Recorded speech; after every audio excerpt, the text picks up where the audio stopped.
Olá pessoal, sejam muito bem-vindos ao Lendo Comigo. Hoje é o nosso primeiro programa e eu trouxe um artigo bem interessante sobre reabilitação do ligamento cruzado anterior e reabilitação de lesões de meniscos.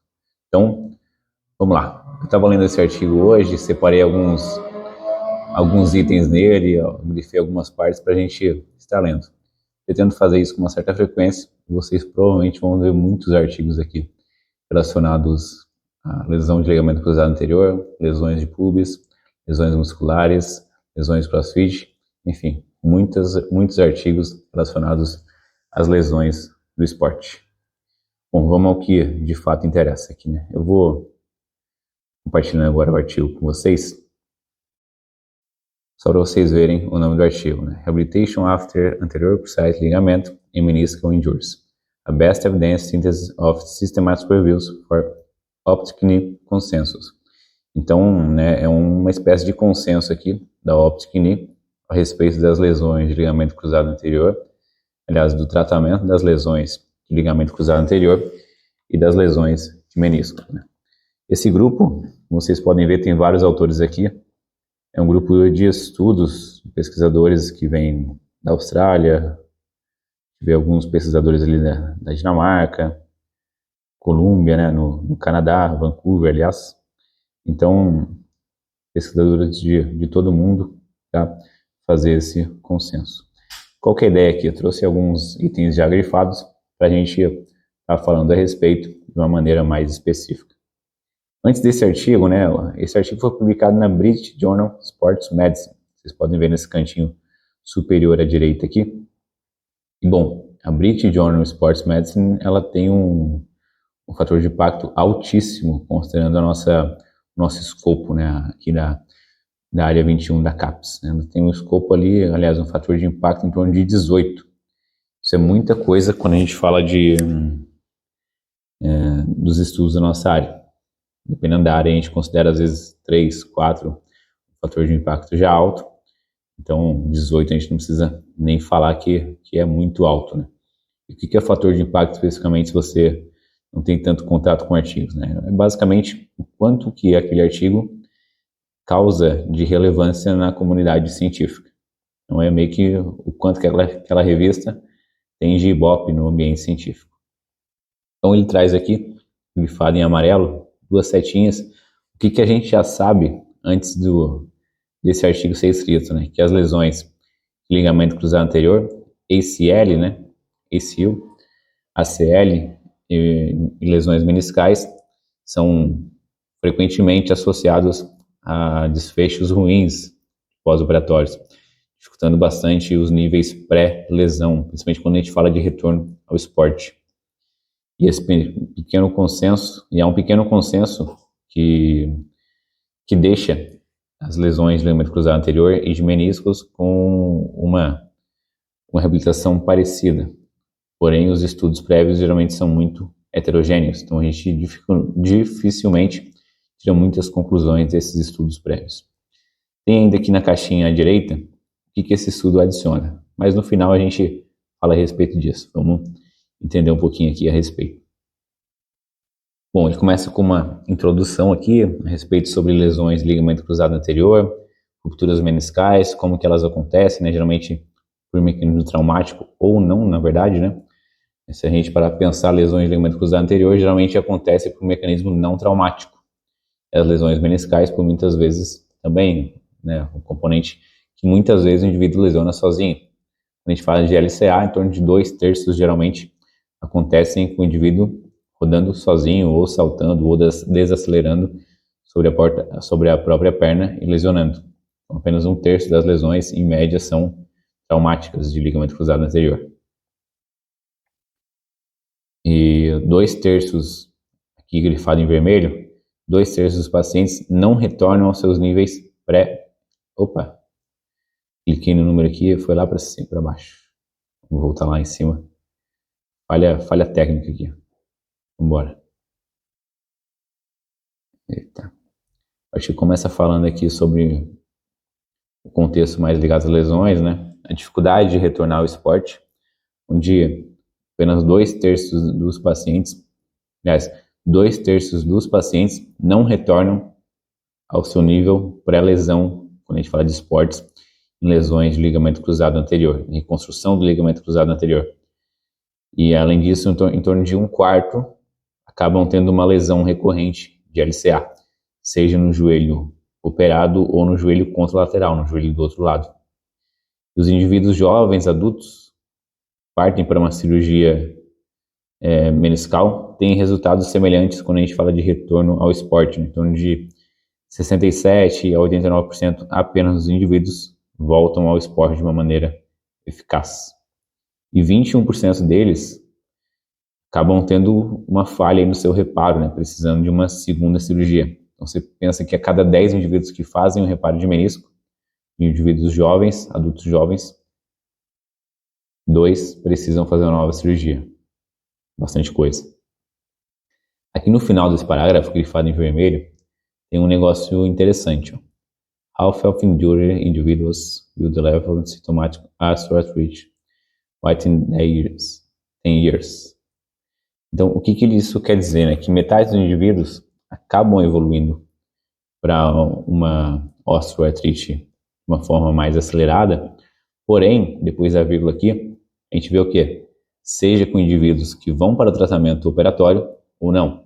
Então, aquilo que se fala de que, bom, se você não fizer a cirurgia de reconstrução do ligamento cruzado anterior, você vai ter a artrose, né, a famosa artrose, mais cedo, não necessariamente é verdade. A gente vê os mesmos resultados de indivíduos que vão para a cirurgia comparados aos indivíduos que não vão. Aí 10 anos de follow-up, né? Então, a gente vem mais para baixo, que grifado em roxo, the same is true for traumatic meniscal injuries. Então, a gente tem um guideline de 2018 para lesões meniscais, porém ele é muito focado em indivíduos adultos mais velhos, né? Onde a maioria das lesões ocorre por um processo degenerativo e não por um mecanismo de trauma. E trauma não necessariamente só com choque, mas com um evento traumático, né? Que acontece geralmente nos esportes. Pessoal, quem quiser ter acesso a esse artigo, eu vou deixar um link na descrição para vocês irem direto para o artigo, já com essas partes grifadas. Vou deixar também um QR Code rolando aqui, para quem estiver assistindo no computador ou na televisão, para poder direcionar o celular e ir direto para o link. Aqui grifado em amarelo, né? Poucas revisões temáticas, thematic reviews of, então existem poucas revisões temáticas de revisões temáticas com efetividade a partir de mecanismo traumático, lesões de joelho, né? Que acabam não focando, muitas vezes, em estudos de alta qualidade. Esses estudos, muitas vezes, não utilizam o grade, né, que é uma escala de avaliação da qualidade dos estudos. Então, às vezes, as revisões trazem estudos que não são de forma relevante, têm um alto risco de viés. E muitos desses estudos acabam não sendo realmente válidos, ou são muito heterogêneos, né, são muito diferentes um do outro. Fica muito difícil você comparar um resultado de um com o resultado do outro.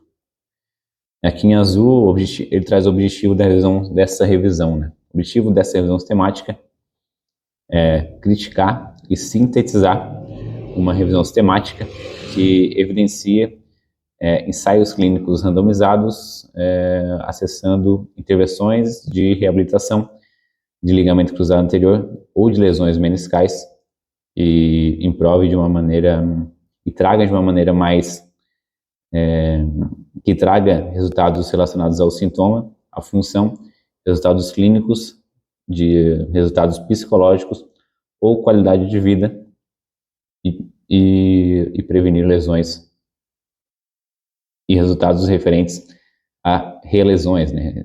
Então, resultados que tragam índices de relesão, então se o indivíduo lesiona de novo ou não. Então, esse estudo tem como objetivo isso. Além disso, eles tiveram como objetivo aqui, em verde a gente pode ver, trazer um overview, né? Uma espécie de guarda-chuva, uma espécie de abranger tudo, quase que uma umbrella review das melhores evidências e sintetizar isso de uma maneira que possa ser prática para um ambiente mais clínico a respeito da reabilitação depois de de reparo meniscal ou depois de reconstrução do ligamento cruzado anterior. E essa revisão sistemática tem contribuintes que seguem o consenso de recomendação para reabilitação do optic knee, né, que ele cita ali, que é o consenso da optic knee, relacionado à osteoartrose. Qual que é o método de uma revisão sistemática, né? Eles fazem uma busca abrangente dos estudos e vão selecionando. Essa overview, a gente chama de uma overview quando é uma revisão de revisões, às vezes chama de umbrella review, fez o registro ali na Cochrane, que é o suprassumo das revisões sistemáticas, e seguiu o seu método segundo o PRISMA, né? Esse Preferred Reporting Instance for Systematic Reviews and Meta-Analysis Guidelines, que é o protocolo que deve seguir relacionado a revisões sistemáticas. Eles registraram no Open Science Framework. Confesso que eu não conhecia esse site de registros, conhecia só o Prospero, mas o Prospero acredito que seja realmente só para revisões sistemáticas. Se a gente for dentro desses estudos, provavelmente a maioria dos estudos, todos devem estar registrados no Prospero. Aqui, como eles fizeram a busca, né, então a busca na literatura foi feita em junho de 2020 e foi atualizada em junho de 2021, com restrição de linguagem no Medline, Embase, Sinahau, Sport Discos e Cochrane Libre. Então, eles combinaram ali algumas palavras-chave ligadas ao ligamento cruzado anterior, e que isso está lá no fundo do artigo, no material suplementar. Bom, foram selecionadas revisões, seriam selecionadas revisões temáticas, a gente vê aqui em verde, com ou sem meta-análises de ensaios clínicos randomizados que investigaram tratamento não cirúrgico, não farmacológico em humanos, né, obviamente, seguindo de cirurgia do ligamento, seguindo de lesões do ligamento cruzado anterior e lesões meniscais, com ou sem tratamento cirúrgico. Foram então esses os indivíduos estudados. Apenas os estudos, obviamente, com texto disponível foram selecionados. Aqui em amarelo, planejado, incluir sistemática de revisões. E foram selecionados só estudos com ensaios clínicos randomizados. Para a inclusão, revisões sistemáticas precisaram reportar desfechos, mensurações relacionadas à dor, sintomas, função, lesão e aspectos psicológicos de qualidade de vida e eventos adversos. Então tinha que ter essas informações, uma dessas informações pelo menos, para que os estudos fossem selecionados. Alguns critérios de exclusão: estudos que não estavam na língua inglesa, estudo com indivíduos acima de 30 anos, então esse é um estudo para indivíduos jovens, adultos jovens, né? Para que o processo de osteoartrose, de mais degenerativo de joelho, não influenciasse nos sintomas. E o processo ali eu vou estar grifando agora aqui, processo de busca de uma revisão sistemática, pesquisa, vou grifar aqui em rosa para vocês verem. É feito geralmente por dois autores de uma maneira independente. Eles fazem a busca, eles começam a selecionar os estudos por título, por resumo, por texto completo, até chegar no final. Aí dois pesquisadores fazem essa seleção de uma maneira independente e vão chegando em um consenso. Um dos autores a gente vê que é o AGC aqui, e o outro é o BP. Quando não existe um consenso entre os dois, o MH ali provavelmente interveio e contribuiu para a seleção dos estudos. Aqui dados relacionados ao que eles extraíram dos estudos, isso não vai ser tão relevante, a gente vai ver lá nos resultados. Esse fluxograma da esquerda faz parte dos resultados, mas a gente não chegou ainda no texto nos resultados, então vou passar direto aqui para o risco de viés. Mesma coisa, dois autores, aqui em verde à esquerda. Dois autores, ACG e MG, de forma independente, avaliaram o risco de viés através do ROBS, que eu também não conhecia essa ferramenta de avaliação de risco de viés de revisões temáticas, que acaba avaliando aí critérios como elegibilidade, identificação e seleção dos estudos, síntese dos dados e se tem o suplemento ali de materiais suplementares. Subindo um pouquinho agora aqui na página, o que a gente vê? Grifado em vermelho, eles excluíram estudos que foram mal avaliados através do Hobbes. Em vermelho a gente vê ali que o Hobbes foi... É engraçado falar Hobbes, parece alguém. O Hobbes foi então a escala ali que cortou alguns estudos que não estavam, que possuíam alto risco de viés, para que esses estudos não viessem a influenciar nos resultados.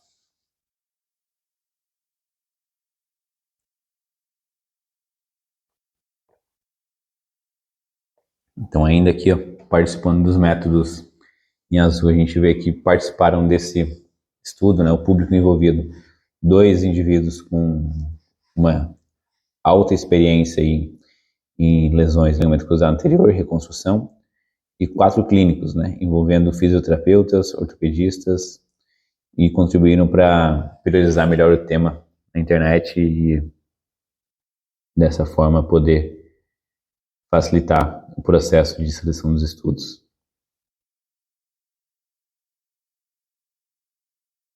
Ok, vamos então para os resultados aqui. O que a gente tem de resultados? Na primeira linha, 22 revisões temáticas foram selecionadas, que é o que a gente vê aqui na esquerda nesse fluxograma. Vou reduzir um pouquinho para o fluxograma para aparecer inteiro na tela. Aí, aquele processo que eu falei para vocês, ó. A busca começa com 1.849 estudos encontrados. Qual que é o primeiro passo? Excluir os duplicados. Foi bastante aqui duplicado sendo removido, 727. Depois disso, é feita a leitura dos títulos. Então, alguns estudos são excluídos. Depois é feito a leitura, aliás, títulos e resumos. Depois é feita a leitura dos textos completos. E aí sobraram apenas 22 estudos. Aqui nessa penúltima caixinha, eles deixam os motivos pelos quais os estudos foram excluídos. Isso é uma norma do PRISMA, aquelas normas de revisão sistemática. Então aqui em azul à direita, o que a gente vê? Vou voltar a aumentar um pouquinho o texto aqui. Opa. A gente vê que a maioria dos indivíduos foram homens nos estudos, que basicamente a maioria dos estudos foram sobre lesões de ligamento cruzado anterior. Normal é o que a gente mais tem na literatura. Nenhuma revisão sistemática avaliou a intervenção isolada de lesões meniscais em pessoas com idade abaixo de 30 anos. Isso é normal, geralmente as lesões nos estudos de menisco são realmente para os indivíduos mais velhos. E no ambiente prático, geralmente a gente vê associado, né, lesões de meniscos associados às lesões de ligamento cruzado anterior. E o que os estudos trouxeram? Aqui em roxo, em lilás, violeta, chamem como quiser essa cor aqui, a gente vê que ele traz um resultado de quais são as variáveis analisadas, né? Quais são os instrumentos analisados nos estudos, né, nas revisões. Então, 4 estudos avaliaram eletroestimulação neuromuscular, 3 estudos comparação de cadeia aberta com cadeia cinética fechada, 2 estudos da crioterapia, 2 estudos a estrutura de tratamento, se é uma estrutura onde possui muitas visitas, se é uma estrutura mais à distância. Mais 2 estudos avaliaram ali a eficácia de plataformas de vibração. E um estudo ali, aliás, um estudo avaliou efeitos pré-operatórios, 2 estudos intervenções psicológicas, 3 estudos do Blood Flow Restrictive Training, o CATS Training, ou treinamento por oclusão vascular. Uso de braces, uso de suplementação de dieta e uso de CPM, Continuous Passive Movement. Perdão, gente, esses últimos aqui que estão grifados em 1, 2, 3, 4, 5 foram os estudos que tiveram apenas um selecionado. Então, 6 dos 22 estudos eram classificados como alto risco de viés. Está lá na figura 3. Vou clicar na figura 3 aqui e a gente vai direto para lá. Figura 3 tem esses scores aqui, ó. Eu vou diminuir um pouquinho para vocês verem. Então, o objetivo é que quanto mais verde aqui, melhor, né? Menor os riscos de vieses. Então, a gente vê aqui alguns estudos, ó. Glass, 2010. Reiner, muito vermelho. Wright, 2008, vermelho e amarelo. O segundo aqui, Brednarski, vermelho e amarelo. Então, esses estudos provavelmente foram os estudos ali com maior risco de viés. Aqui esses quadradinhos à direita, está dentro dos estudos, quais são os estudos das revisões temáticas e o número de sujeitos, né? A gente vê aqui sample size of RCT, que é relacionado ao número de sujeitos das amostras dos estudos. Quanto mais escuros, mais sujeitos haviam nas amostras. E agora não vai ser tão relevante para a gente. Vou voltar um pouquinho lá em cima para a gente dar sequência. Então, seguindo aqui quanto aos resultados, a gente tem uma tabela abaixo. Tabela número 1, característica dos estudos, né? A gente tem aqui os estudos selecionados, relacionados ao sexo, a idade deles. Então, a gente vê aqui alguns indivíduos adolescentes, outros variou bastante ali a idade, vai até 50 anos. Alguns não relataram, que é ruim para a qualidade dos estudos. Justamente o Wright lá, que estava com uma má qualidade no alto risco de viés, é o estudo que não reportou aqui. Não reportou aqui também o que é a quantidade de sujeitos, né? Se eram do sexo masculino ou do sexo feminino. A gente vê aqui que nessa terceira coluna, a gente vê a população aqui, ó. Realmente mais indivíduos de ligamento cruzado anterior. Nenhum indivíduo de lesões meniscais. Nenhum estudo, aliás, de lesões meniscais. Vamos seguindo mais abaixo. Vamos agora para os resultados, né? Lembra dos objetivos avaliados nos estudos? Estimulação neuromuscular. Vou começar a grifar agora aqui para vocês verem. 4 estudos selecionados, onde perceberam o quê? Vou grifar em, escolheu uma cor amarela. 4 revisões com o efeito da eletroneuroestimulação, seguindo de reconstrução do ligamento cruzado anterior. Moderada certeza da evidência de que revisões temáticas indicam um largo tamanho de efeito para adição de estimulação neuromuscular entre 2 a 6 sessões por semana em reabilitações para promover força de quadríceps nas primeiras 4 a 12 semanas pós-operatório. Há uma baixa certeza de que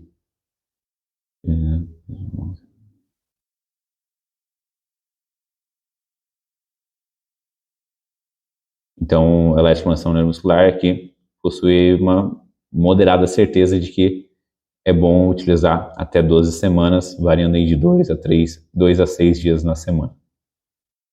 Esses são resultados mais genéricos, tá, pessoal? Então a gente discute um pouquinho mais a respeito. Então o próximo tópico aqui relacionado, a gente vem em amarelo, relacionado à cadeia aberta, exercícios em cadeia aberta, quando introduzir, e até comparado, né, à cadeia fechada. A gente vê que são 3 revisões, totalizando aí 11 estudos de ensaios clínicos randomizados, comparando com cadeia cinética fechada. Sempre com reconstrução do ligamento cruzado anterior, né? E a gente vê o quê? Significantes diferenças relacionadas a lacidão de joelho, força muscular, função autorreportada e função física entre duas, seguindo follow-up, com uma variação aí de 4 semanas a 19 meses, independente do tipo de enxerto. Ah, tem um no aqui, perdão. Ó, sem diferenças significativas, então nada de diferença.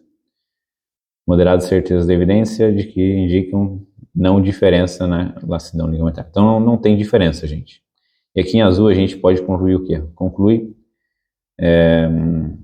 quando comparado, introduzir de forma cedo, precoce, abaixo de 4 semanas pós-operatório, um pouquinho para cima, continuação, com flexão de joelho em torno de 45 a 90 graus, versus introdução um pouco mais tardia, 12 semanas, ali 3 meses, não há tanta certeza da evidência. Então, de uma maneira mais segura, inclusive eu utilizo 12 semanas pós-operatório. Introduzo às vezes ali 6 semanas uma isometria, mas de forma isotônica 12 semanas. Vai ao encontro do que eu faço aqui. Legal. Acabei clicando aqui sem querer, perdão. Então, formação estruturada de reabilitação em perso, né? Quando a gente não tem uma tradução tão literal, quando a reabilitação ocorre face to face, né? De frente a frente, de forma presencial. Então, será que de forma presencial é tão eficaz quanto menos presencial? 2 revisões avaliaram isso. E é claro que quando não é feito de forma presencial, é introduzido com exercícios, é complementado com exercícios para casa. E aqui em vermelho a gente vê aqui, ó, que ambas as revisões concluíram que uma reabilitação que varia ali de 14 a 36 visitas durante 2 a 9 meses não é superior, não foi superior a uma reabilitação comparada aí de 3 a 17 visitas, de 2 a 9 meses. São 2 estudos, então provavelmente esse 14 é referente ao 3 e 36 é comparado ao 17. Então assim, o que isso nos traz de resultado? Faça exercícios complementares. Inclusive eu faço e envio bastante para os meus pacientes desde a primeira semana para eles complementarem em casa. Às vezes o sujeito não tem condições de vir até a clínica, ele é um pouco mais do interior, de outra cidade. Às vezes o indivíduo não tem tantas condições de ficar pagando tantas consultas, tantas sessões de tratamento, e a gente vai espaçando um pouco mais e vai orientando para casa. Claro que isso talvez não caiba para indivíduos atletas. Só para comparar, no clube eu tratava os atletas 10 períodos por semana. Aqui a gente tem uma figura que ela nos dá um nível de certeza e a efetividade disso. Aqui embaixo a gente tem uma setinha, ó, não efetivo, inconsistente, potencial. O que a gente tem de benéfico? O que a gente tem de benéfico com uma moderada certeza? Aqui, ó, a melhor colocação é a eletroneuroestimulação lá para força de quadríceps. Então a gente tem as cores aqui, cores verdes relacionadas à força, amarelo um pouco mais forte relacionado à dor, o azul relacionado à função física, o amarelo mais fraco relacionado à função autorrelatada. Então aí os questionários. O que a gente tem? Moderada certeza para cadeia fechada versus cadeia aberta, para uso de brace. Eu vou lá embaixo e vejo que não possui efetividade. Então eu tenho certeza, moderada certeza de que cadeia aberta é igual a cadeia fechada, uso de brace não é efetivo e que a comparação ali entre ou eu preciso de mais reabilitações face to face comparado com exercício para casa, também não há diferença. Eu venho mais para baixo, crioterapia tem ali a sua baixa certeza, muito mais relacionada à dor, tem algum efeito nas primeiras semanas, controle do edema, a eletroestimulação segue ali naquele local. Então o que a gente tira disso? O que de fato tem mais evidência aqui a partir desses estudos? Eletroneuroestimulação para ganho de força muscular. A gente vai vendo mais abaixo os outros resultados. Aqui em vermelho, knee bracing, né? Uso de bracing, aqueles extensores para manter o joelho mais estável. Moderada certeza da evidência, uma revisão apenas, com 7 estudos, indicam que o uso de bracing pós-operatório, de RLCA, não possui benefício na laxidão ou na função física. Então, usar ou não usar pós-operatório de RLCA não faz diferença. Então, se não faz diferença, melhor não usar. Menos trabalho para o paciente. Reabilitação pré-operatória. Baixa certeza da evidência e uma revisão sistemática apenas de que uso pré-operatório, aliás, de que a reabilitação pré-operatória de 3 a 6 semanas de fortalecimento muscular, treino neuromuscular, exercício de controle motor relacionado à função física, como por exemplo o HOPE test, 3 meses, foi comparado 3 meses pós RLCA, não possui efeito relacionado desfecho, retorno ao esporte. Esse talvez um resultado mais controverso, tem só um estudo, a gente precisa verificar um pouco melhor. Talvez não faça tanta diferença no desfecho, retorno ao esporte, mas durante o tratamento talvez fique mais facilitado. Afinal de contas, o pré-operatório acaba facilitando principalmente as primeiras semanas e a diminuição da artrofibrose. Crioterapia, então durante os primeiros 2 dias pós-RLCA, pode reduzir a dor e o uso de analgesia aproximadamente 1 semana pós-cirurgia comparado com o não uso. Houve apenas uma meta-análise que sugeriu que 14% na redução da dor 48 horas pós-operatório. Então, crioterapia pós-operatório reduz a dor em 48, aliás, a crioterapia 48 horas até 48 horas pós-operatório reduz a dor em 14%. Intervenções psicológicas, a gente não vê aqui efeitos consistentes, mas também não foi aquela coisa, né? Vamos lá, imaginária, relaxamento, então talvez não seja uma TCC, não seja aquilo que de fato traz mais evidência para a utilização. Vibração corporal, eu nem sublinhei aqui porque é sem evidência nenhuma. Uso de suplemento, também sem grandes efeitos em relação à força. Blood Flow Restriction Training é o treinamento por oclusão vascular parcial.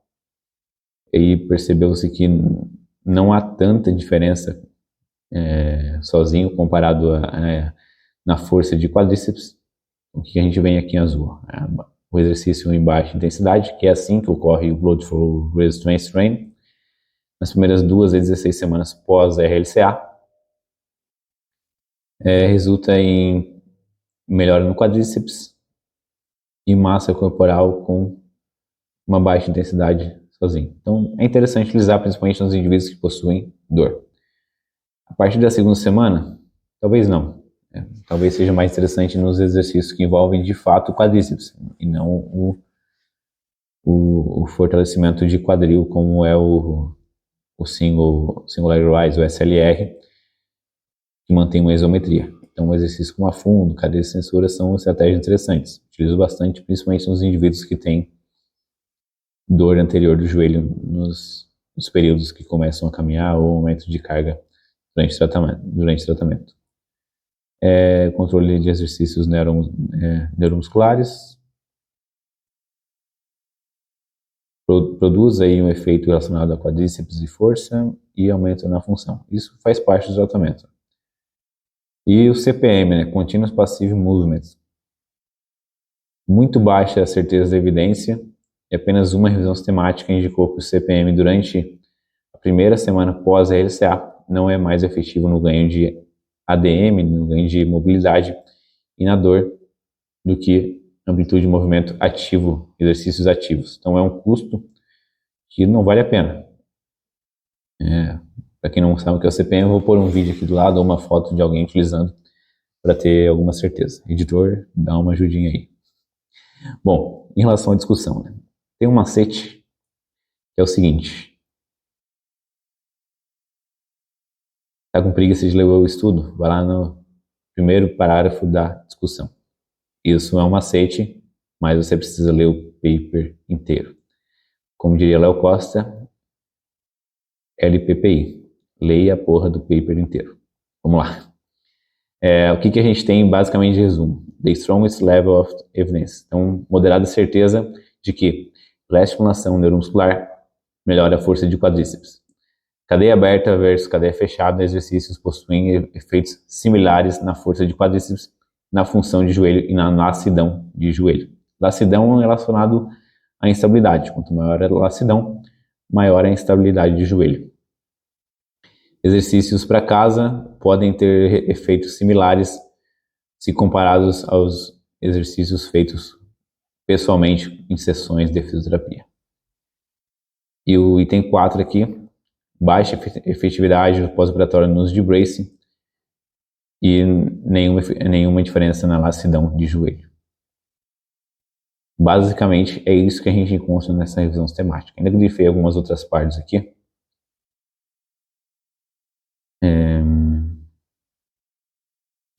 que falando o quê? Aqui grifado em amarelo à direita. Crioterapia, mostra recente systematic reviews, excluído foram síntese. Alguns estudos foram excluídos, como eu comentei com vocês anteriormente, devido ao alto risco de viés dos estudos. Então, crioterapia foi um dos estudos, e CPM também tiveram alguns estudos excluídos devido a isso. Aqui eu grifei em azul, o que eu grifei aqui? Para adultos jovens, de reconstrução do ligamento cruzado anterior, exercícios que programam diferentes fases, recovery, é o Gold Standard. Gold Standard é uma espécie de... é o que deve fazer, é o recomendado, né? Então, exercícios progressivos que vão de 9 a 12 meses é o que se preconiza aí para a reabilitação do ligamento cruzado anterior de indivíduos jovens. Então, aqui em verde, os clínicos precisam considerar o custo-benefício de modalidades adicionais, como a eletroestimulação neuromuscular. Essa a gente não tem que considerar nada, isso a gente tem que usar porque é o mais efetivo. Nas primeiras semanas o indivíduo não consegue contrair a coxa de jeito nenhum, porque o joelho fica inchado e faz ali uma inibição heterogênica, então tem que usar, não tem jeito. Aí blood flow restoration, às vezes eu uso, dependendo do indivíduo, depende do nível de atlético do indivíduo, do seu nível de dor para realizar os exercícios. E utilizo de outras formas também de fortalecimento, mas a estimulação neuromuscular é fundamental. Do outro lado aqui, em amarelo, o que eu coloquei?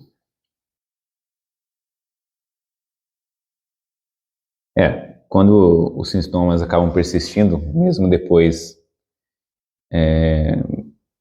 da lesão, ou até mesmo depois da cirurgia, né? Os sintomas de falseio, de dor, é um risco aumentado para desenvolver uma osteoartrite, seguindo de lesões do ligamento cruzado anterior.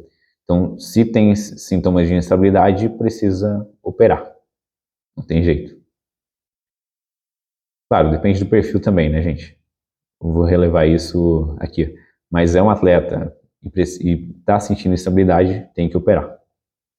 Limitações é que só ele cita aqui que incluiu apenas revisões semáticas que publicaram em inglês. Isso, na verdade, precisa ser, né? A maioria da qualidade dos estudos mais qualificados são escritos na língua inglesa. E a gente vai para a conclusão agora. Conclusão, já dei um briefing lá na discussão.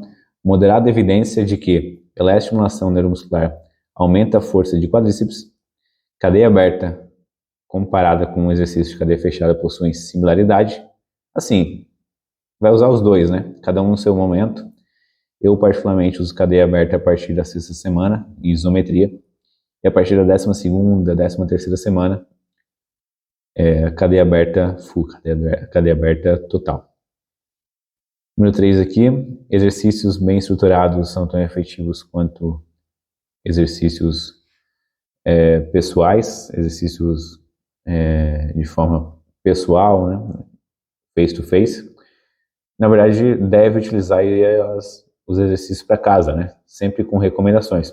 Sempre faço para os meus pacientes, sempre faço para os meus clientes online, de outros lugares do país que precisam. É dessa forma que eles tratam. Vou até deixar um exemplo aqui, pedir para a edição fazer para mim no cantinho um exemplo, um vídeo de como são os exercícios que eu envio.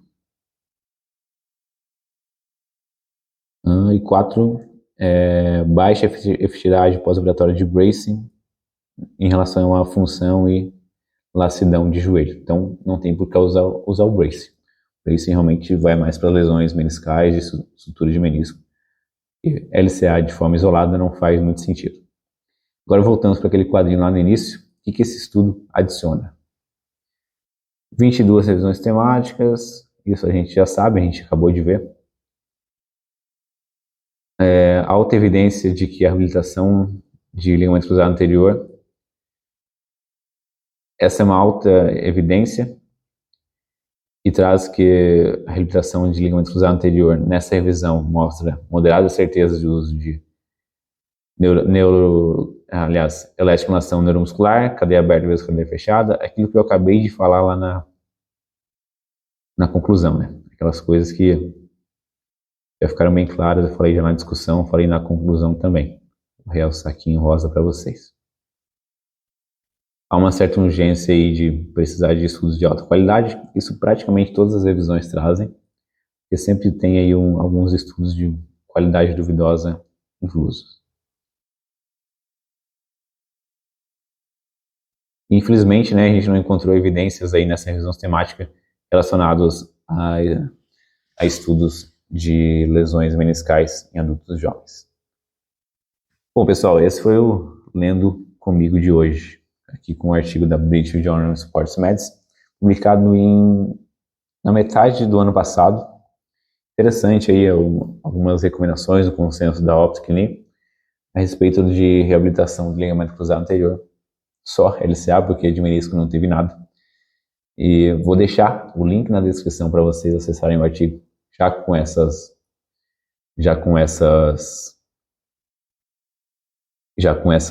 itens grifados. E eu vou deixar também o QR Code para você que está assistindo em algum outro lugar que não é pelo celular. Pessoal, nos vemos no próximo programa. Se você está curtindo o canal, se você se interessou pelo Thiago Serafim, o canal no YouTube, se inscreve, ativa o sininho, fique ligado nas notificações e recomende para alguém, envie para alguém que você acha que precise assistir esses vídeos. Até mais!